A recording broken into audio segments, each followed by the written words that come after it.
சட்டக்கடைய நேயர்கள் அனைவருக்கும் வணக்கம். நாம் இன்று பார்க்கக்கூடிய சட்ட தலைப்பு என்னன்னு பார்த்தீங்கன்னா, உரிமையியல் நடைமுறை சட்டம் ஆர்டர் 22 ரூல் 10A.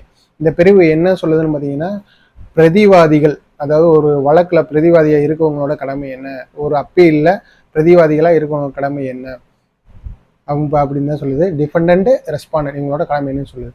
அப்படின்னா இப்போ ஒரு பார்ட்டிசிபேட் பாகப்பிரிவினை வழக்கில் வந்து 1லேருந்து 5 பிரதிவாதிகள் இருக்காங்க. அதில் யாராச்சும் ஒரு ஆள் அண்ணன் தம்பியில் யாராச்சும் ஒருத்தர் இறந்துட்டாங்கன்னா, அது இல்லை ஒரு 4-5 பேர் சேர்ந்து ஒரு சூட்டு போடுறாங்க, ஒரு பிரதிவாதி இருக்காங்க அப்படின்னா அவங்க என்ன பண்ணணும்னா, சப்போஸ் அவங்க இதில் யாராச்சும் ஒருத்தங்க இறந்து போயிட்டாங்கன்னா கோர்ட்டுக்கு வந்து இன்டிமேட் பண்ணணும்.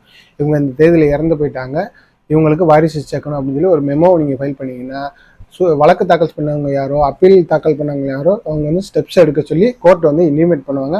அப்புறம் வந்து சட்டப்பூர்வமாக அது வந்து லீகல் ப்ரொசீடிங்ஸ் போகும். நீங்கள் இதை சொல்லாமல் விட்டுட்டீங்கன்னா இது வந்து கேஸில் நீங்கள் டிகிரி பாஸ் பண்ணி உங்களுக்கு எகெயின்ஸ்டாகவே வர வாய்ப்பு இருக்குது.